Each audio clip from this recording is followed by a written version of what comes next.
A snail crawl along the edge of a straight razor. That's my dream. It's my nightmare. Crawling slowly along the edge of a straight razor and surviving.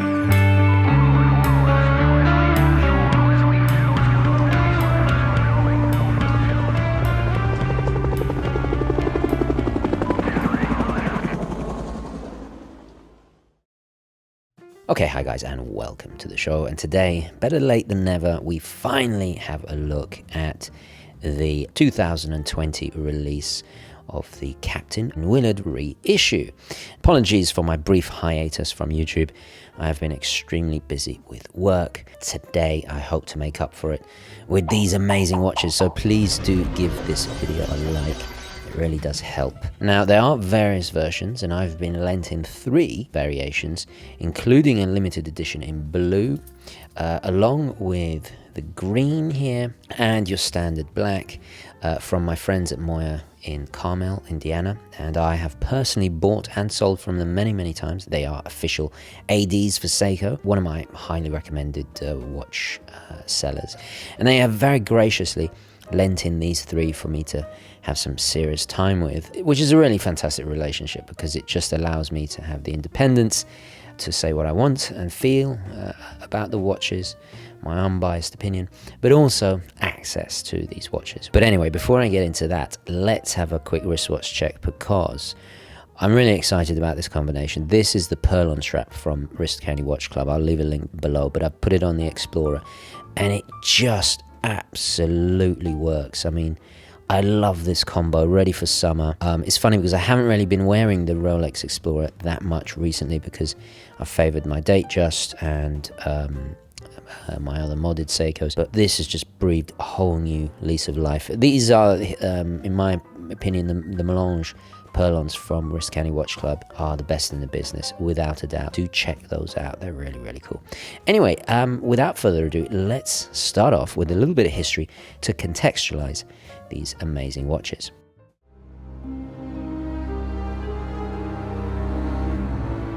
Despite Seiko being almost a decade late compared to the Swiss when it came to making their very first dive watches in 1964 with the 62 Mass, Japan's premier watch brand soon caught up.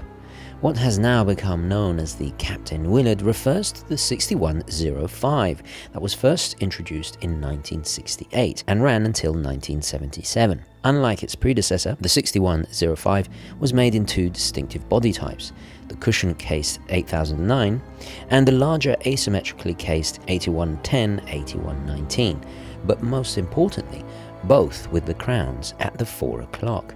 While the dial of the 6105 was a natural continuation of the 62 Mass, you can clearly see its influence on many subsequent watches, like the 6309 of the 1970s, the equally iconic SKX of the 1990s, and most obviously any modern turtle. Elements of the 6105's design language has permeated into almost every era of divers in one form or another from Seiko. But why the cushion case? This was by no means anything new. Panerai made an entire brand based on this style, but Seiko was certainly a trendsetter during this era, as around the same time, many prestigious Swiss brands all soon adopted this style of case. A few examples are the Doxa Sub 300 and the Squale 2002 that debuted in 1968. The Devil Divers from Belova is another great example shortly after, and a whole new era of interesting case shapes soon started flooding out of Omega throughout the 1970s. The reason for all of this was simple: pure utility. The rounded curvaceous edges of the turtle concept glide the finger towards the bezel, thus increasing ergonomics, while also giving extra protection to the crown and ultimately increasing the sturdiness of the watch in general. The design is also hard to accidentally snag on any rope, tubes or diving equipment, as there are no harsh or protruding edges like the lugs of your more conventional Submariner, for example. and the increased mass allows for a more robust construction and extra room for bigger, deeper gaskets in the screw-in caseback, despite the initial 8105 only having 150 meters of water resistance. The 6105 would then be famously worn by real-life explorer Naomi Oemura and accompany the popular Japanese adventurer on his record-breaking expeditions. Perhaps the most well-respected feat was his solo 18-month dog sledge run from Greenland to Alaska, over 12,000 kilometers. He went on to be the first person to raft the entire length of the Amazon solo. He was the first to reach the North Pole completely by himself, and the first to climb the summit of Denali, the highest mountain peak in North America, again completely alone. His choice of watch during these astonishing achievements is a testament to the durability and reliability of Seiko divers during this era.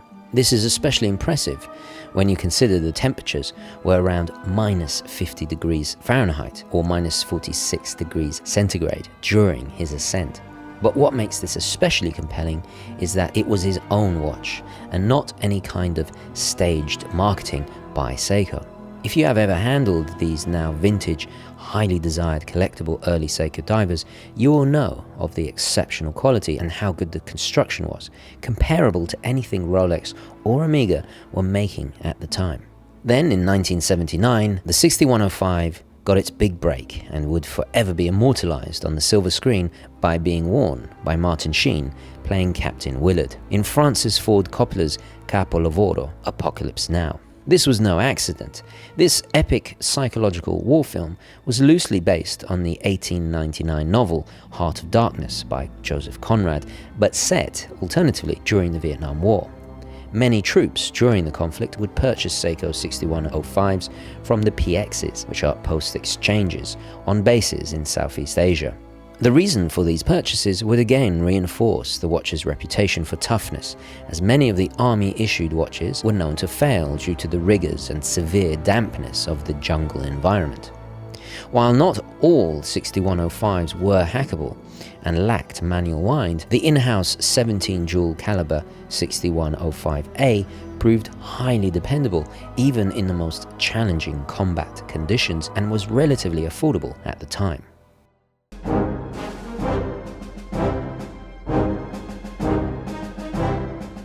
Now the case is just shy of 42mm, but then it protrudes a little bit more if you include the crown guard at 43.5. The height is 13.5mm, and lug to lug we're looking at 46.1. Interestingly, the lug width is 20mm there. In terms of weight, with the rubber strap, we have 111 grams, and then on the bracelet, depending on how many links you got, maximum is 183, so quite heavy, very substantial there. So the material is stainless steel, of course, with a high polish on the underside and on the back, of course, but then a brushed circular finish on the top of the case, as is the top of the bracelet, and then that high polish is echoed and matched by the sides of the bracelet being in a high polish too, as is the coin edge of that bezel. Now, it either comes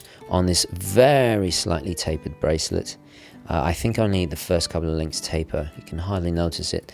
We've got a double push button deployment there with a fold over, signed of course. On the bracelet version, you do get a diver's extension link, which we'll talk about later. Also some micro adjustments on the stamped clasp. Or you can get it with the rubber silicone black strap, typical pin buckle there, with a very nicely done loop, signed of course with an echoing contrasting finishes of polished and brushed. The limited edition blue also comes with the rubber strap as well in a special box. The rubber strap actually has a very nice and pleasing to touch, I'm not sure if you could see that, but a finely grained texture on the underside to really stick to your wrist.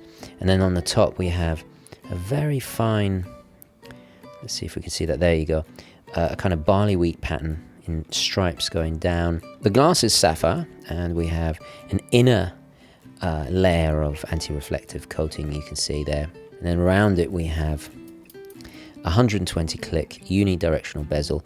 It's very quiet, but extremely solid feeling, I have to say. We are thankfully far away from the days of the SKX, and I have not found any misalignment with any of it, so really, really great stuff. Also got a very generous coin edge there, which we mentioned earlier. And it works precisely how it was originally intended. I mean, look at the way the case, it just glides the finger to where you need to be. And also, when winding this, your finger glides across this, and not only we get protection, very, very nifty indeed. The crown also has very nice knurling on it, so purchase is outstanding. Also with the screw down crown, the water resistance is boosted to 200 meters with this new generation. It's impressively short to thread.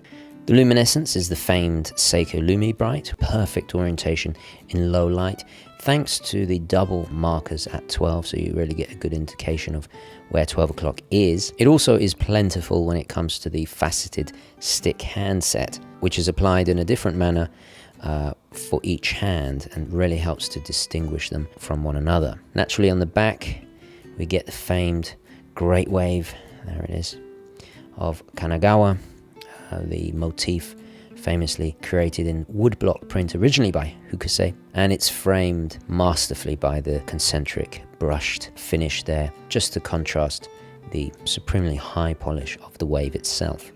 Inside we have the venerable and proprietary made Seiko automatic caliber 6R35, which has a fantastically long 70-hour power reserve. It was unleashed in fact in 2019, but essentially is a highly upgraded 6R15, which was its predecessor. But aside from the boosted extra 20 hours of power reserve over the 50 of the 6R15 that went before, the quickset date is also almost as snappy as an ETA. One big complaint of most entry-level Seiko movements, but this is actually more towards the higher end. So it changes quite nicely, very close to midnight now. Naturally, we have hacking, manual wind, your typical 21,600 vibrations an hour, the magic lever bidirectional winding system that I've banged on about for donkey's years, all the trappings and features that make Seiko just so rock solid and dependable. On this particular one, I'm getting plus 3 seconds a day, which is just terrific.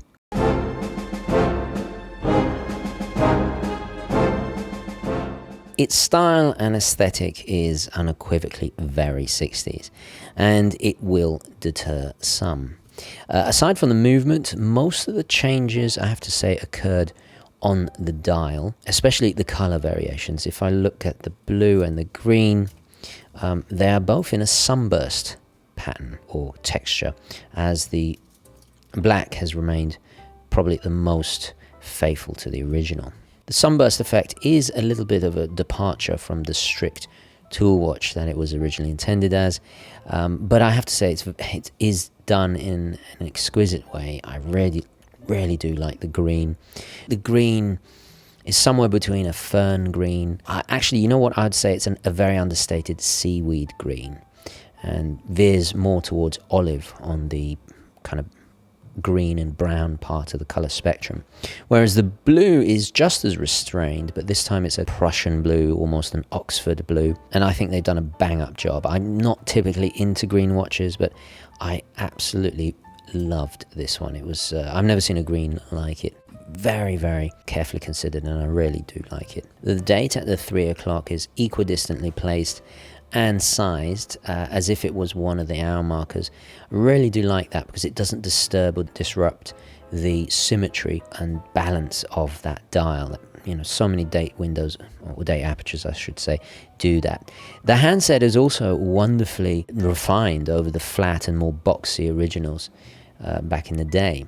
They have gone for what I would describe like the original, these kind of whimsical traffic light tip for the seconds hand. In my opinion, I think it was Yema that first did this with the Superman, the famed French dive watch maker, because they released the Superman in 1963, so several years before the 6105, of course.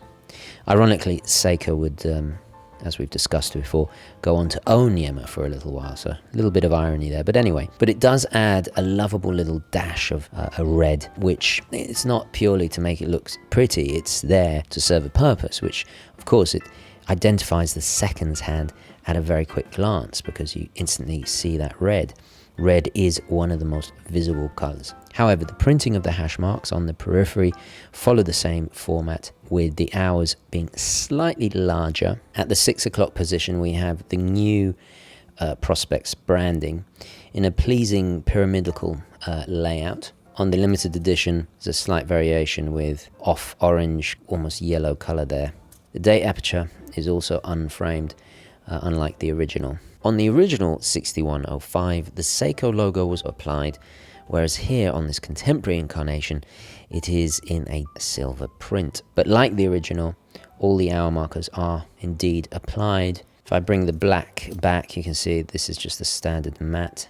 However, I think with the framing gone, it does assist the legibility of the date. Now, the beveled edge of that gently domed crystal plays with the light nicely, especially in tandem, I think, with the green. You'll see later on in the outside shots how it refracted and really caught the light. The original was more domed and flush with the bezel. I like that slight elevation there. The actual aluminium insert is somewhat recessed. Another change over the ancestors of the 60s is now they've added drilled lug holes, which I think is a really logical and smart move, because this very much works with straps more than the bracelet. In fact, I'll discuss that in just a moment.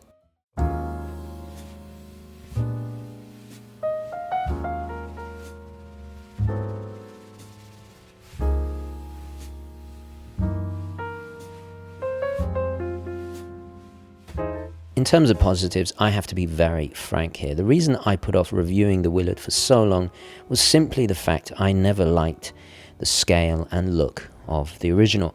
Sure, I understand its significance horologically, historically, and of course culturally, being a massive cinema fan too.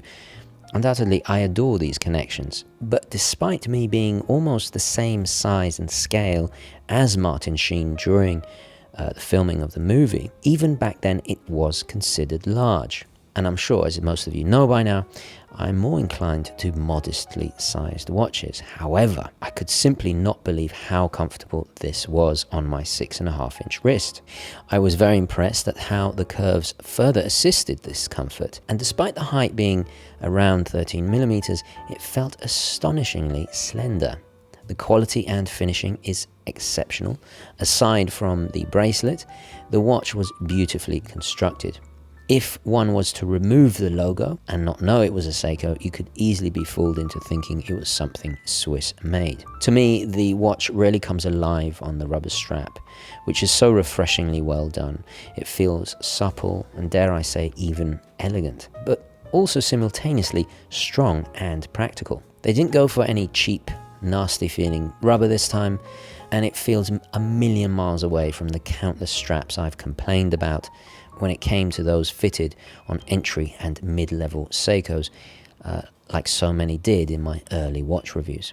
I totally get why it is so beloved. It has a distinctive, bold and masculine look that is not only instantly recognizable, but truly iconic. You could rightfully call it funky or quirky, but it has influenced almost every diver from Seiko since, and arguably even more so than the 62 Mass. However, at the end of the day, it delivers in performance, and if you are serving in hellishly dangerous and inhospitable environments to whack some murderous out-of-control colonel, this watch could certainly deal with that punishment. It's an extremely capable watch, but most importantly, bloody good fun. Lastly, I would also like to add that surprisingly, I found myself really bonding with the green version. Normally, I gravitate towards black or blue when it comes to divers, but this green was so well considered and inconspicuous, I grew to really enjoy it. Unlike the vibrant, regal green of the Alchemist, the green Willard is charmingly versatile and tends to clash less color-wise, while also evoking a very military-esque and tactical feel.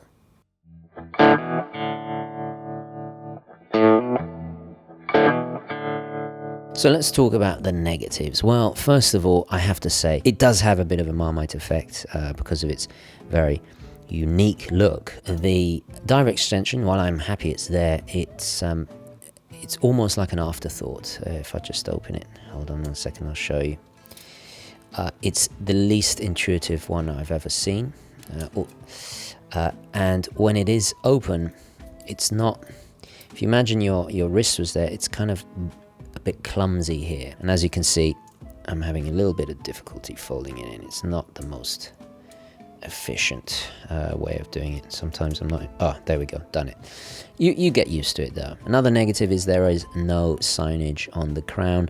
Not the end of the world, but I feel Seiko really missed a trick here, because some of the 6105s had a lock written there with a little arrow pointing which way to turn. I found that very charming, and it would have been a nice touch just to, you know, reference that little design trait. So let's talk price.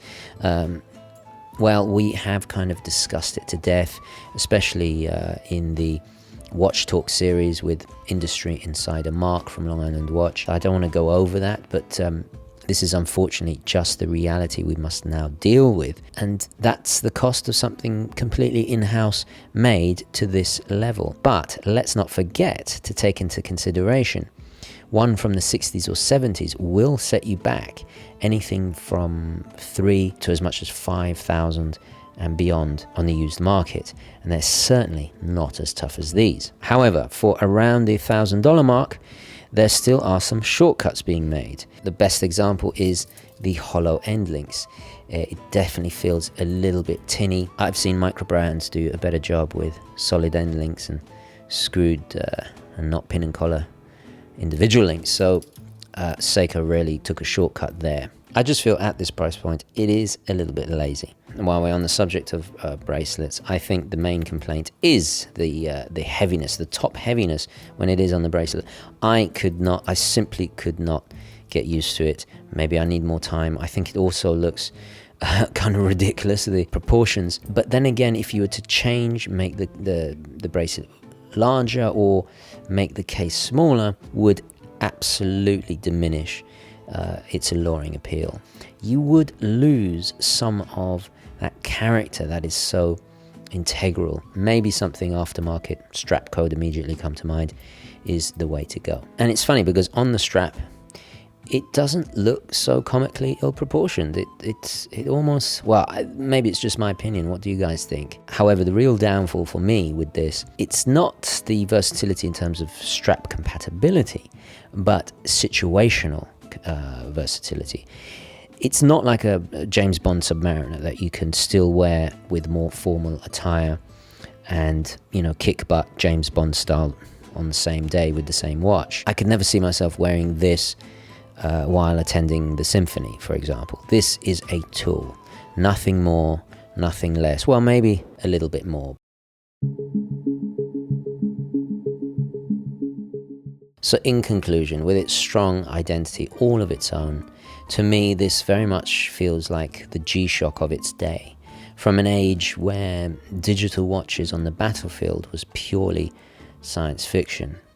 I totally get that hype now, and just like anything in life, it proves that you have to really try something to understand it, especially in an age where YouTube is full of reviews, where the watch in question is not even present or not truly experienced by the reviewer, or worse, just biased presentations. Once again, this proves how perceptions can change when you really get to know a watch. Without doing so, any kind of watch review is just purely conjecture. So while it is not perfect, this is meraviglioso, or as we say in Italian, molto fascino. It's a faithful enough recreation to the original 6105-8110, but even more capable. All of my preconceptions about this being oversized and a little bit clumsy went out of the window. If you've ever had any doubts, go for it, honestly. This is a cracking watch. Of course, not a true do-it-all watch. You'll probably still find yourself collecting many other Seikos. I think it will complement a collection, and it is pure class in its own way. So anyway, guys, I'm going to leave it there. Please do add your thoughts, queries, comments, opinions, all the rest of it down below. Really love to hear what you thought of these watches, especially from owners. What have you grown to like or dislike about these watches? Speaking of which, don't forget to like this video. Very important indeed. Thank you so much for watching. And I, of course, will catch you in the next one. Okay, ciao.